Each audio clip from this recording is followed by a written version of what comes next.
Well, I know it's been a long day and everybody is already tired, and I'm probably the last speaker. So, yeah, okay. Let me just try and hurry up as much as I can. So, all through the day we talked about different things, and the crux has been communicating. And of course, when it comes to communicating with the people of India, it's we have seen that the fallback is voice, right? So voice is one mode of communication, but apart from that, whenever we have to communicate through text, the only option that we are left with is English. Just now she mentioned that 3 out of 10, 3 out of 10 are garbled, or 7 out of 10 is garbled. So that's the figure. So I would like to bring out some more information about how the Indians use languages and where we are deprived, and what exactly we are also trying to do to be able to help that. So in India, we know that English is actually an aspirational language.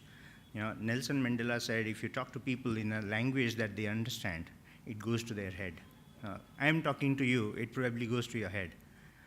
But at home, we talk to each other in our own language. So when you talk to people in their own language, it goes to their heart. It's a personal communication. That's how people relate, right? So in India, we still have English only as an aspirational language. There are a bunch of people who are able to communicate in English, and they consider that as an official language. And the ones who are not yet so comfortable with English still aspire to be able to communicate. But no matter what, it's still the language of official communication. These are the facts of India, right? So we have official figures of literacy. So in the morning today, I was hearing someone saying about the literacy, people of 5th grade not being able to read text of 2nd grade, even in their own language. So there is this statistics that if somebody is literate in his own language, even up to the 4th standard, and drops out of school, will eventually end up reading newspapers and magazines or storybooks or things of that kind of in his own language. But if somebody is literate in English up to the 4th standard and drops out, will never be able to read a newspaper, right? So now we have a whole lot of people who don't understand English, can't use English, but they are more or less forced to use that. 500 million plus mobile phone users out of about 900 million plus. I'm being very pessimistic here, right? So they are forced to use their phones only for voice. Today, when we are talking about people having low-end phones, it's not always by choice. It's probably by force, because they know that taking a smartphone, which has also become pretty affordable today, makes no sense because they can't use anything out of it.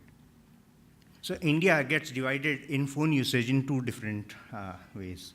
And we have Vodafone friends here who would also tell me that the people who use voice only is like 90%. And probably VAS probably comes in only about 10% of the users. The government also suffers because of poor language availability on digital devices. Here is somebody who is probably using his phone and receives a message from the government, practically unusable for him, because either his device doesn't support or the message that was sent itself is in English. Now, what made English so usable by people? In fact, in the whole world, there are only 16 to 18% people who, at best, would be able to manage with English. 82% of the people don't use English. And in spite of that, more than 57% of the content on all digital networks, including internet, is only in English. It became so easy to use because when we are reading something, maybe on a magazine or on a newspaper or on the PC or on your phones, the letters look good. You like the text. When you're reading, it doesn't stress you. You don't even realize, how it looked like. It's become natural. because the texts appear natural. Over time, the quality of display across different medium of presentation has become uniform, has been perfected. When you want to type, there is a standard way of typing. I was just mentioning about touch typing today to you, and I also noticed Alka was able to type with 2 fingers as fast as one would be able to do in touch typing. People have been able to get there in English. Nobody taught you. You never went to a touch typing institute, right? So you were able to do that because when you came across a PC, you had no other choice. And when you switched from one PC to another, it had the same keyboard. You never had to have any transition. Things have been perfected out there. You have got good prediction technologies if you wanted to use one on a phone. Similarly, the amount of content, like I mentioned, more than 57% of the content on the internet. The moment you think of something, you end up, feeling or having an urge, why not make a Google search, right? Any question that comes to your mind, you start missing the internet, to be able to make a quick search and read something about it. How many people are able to do that if they don't know English? They are missing out on the same urge. There is no content. If they want to type, they can't. If they want to read, the quality of display itself is pathetic, it puts them off. When we want to solve this challenge, most people have tried to think about the problem in isolation, right? It's the same story of the blind touching the elephant because the elephant is too big, they can only reach a portion of it and then conclude that this is the problem. So some people think, well, there is no content. Who would use Indian languages? Somebody says that, well, how can you even type? It's so complex. So therefore, there is no content. Somebody says, well, there is no display. What do I do by trying to send messages or anything to people? They won't be able to see. They won't be able to read. So the problem is holistic. It has to be solved as an elephant. Right? It's got multiple things, and it all has to be addressed. So we have been working at making the Indian language, not just the Indian language, we actually work on 50 different languages, but I'm speaking in the context of India right now. So making it usable. I have been talking about the language availability on PCs as well as on phones. Microsoft started making their PCs with Hindi support since the year 2000. In the year 2000, the number of PC users in India were less than 3%, and all of those, 100% of those were official. So when the penetration itself had not started, at that time, if Hindi was already made available, why is it that people did not get used to it as yet? Nokia and Samsung started introducing Hindi, Tamil, and some other Indian languages on their phones for quite some time now. Mobile phone penetration has actually shot up only in the past 7 years. In spite of that, the usage of local languages has not shot up. Why? When you go back and ask, people say, I don't know how to use it. It's there, I know, but I don't know how to use it. Here are some things that we observe. So here, I'm just showing 2 different smartphones. Both are pretty new. One is a solution. One is a Micromax phone which had Reverie solution, and another is just any other phone you can take. One of the, 8 out of 10 phones will show you boxes like this, right? So if that be the case, you actually are left with no choice. Similarly, we created typing solutions where most people who have already got used to the digital devices through English will be able to type in local languages through transliteration. But at the same time, you would also be able to type through your native language if you have never been exposed to English. Because in India today, most digital device users are actually first-time users. In fact, more than 70% internet users today have become a first-time users in the last 1 year or so. Now here is a comparison. I have deliberately named the brands as well. That's because we end up, so there's a comparison between a $1,000 phone versus a $100 phone. So if this could have been the quality of display for English on an iPhone, would it even pass the first level QA? It wouldn't even reach there.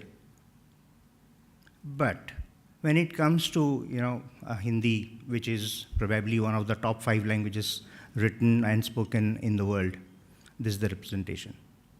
Right? So there's a comparison between the experience that people are now able to get on a Micromax, 6,000 रुपए या 5,000 रुपए के phone में. Now this is a comparison with another premium Android phone, just about being able to get that sort of experience. Similarly, there are, basically the idea is that we support almost all devices, whether you have a phone that needs to be enabled right from the operating system, or if it is an application that you have that needs to support multiple languages. So we provide technologies for all of that. Now this is a localized phone book application. Here is a very interesting statistics I'll tell you. This application, we actually released into the market along with Micromax phones preloaded. And all these phones have their default Android phone book. Interestingly, in India, people have never, or most people have never been used to a phone book. Like somebody was saying in the morning, Alka was saying, she knows somebody who dials by just using the fast dial. A lot of people use to call up others by looking at the last dial numbers. So Nokia introduced a lot of phones that had very long lists of last dials, call logs. Because initially when they had long call logs, they thought it was useless and they had discontinued that and people started having difficulty with it. Now, this phone book application, what it does is that if you have a phone book which is in English, it converts that into local languages automatically and real time. After that, it also allows you to add your own contacts in your language. In the past 3 months, the phone book application has been used by more than 6.5 lakh people. More than 20,000 new users getting into using this phone book application every day. 6.5 lakhs active users who are connected, because the data that we get is only from the connected devices. Now, well, this is an example of a multilingual messaging application. In this application, when we actually tried to launch that, there's a different company who launched it by using our technologies. More than 70% of all messages that were transacted on this application were in local languages, non-English. That's all. So that's what I wanted to bring that out within the need for reaching out to people. Language becomes extremely crucial. And brushing that aside by saying that people won't use it or they don't use it is actually criminal. When we don't, or when we haven't been given a usable solution, and then we are branded that we don't use it, that is not fair. We have seen examples of being produced with a usable, likable solution and seen the differences. Right? Thanks. Thank you so much.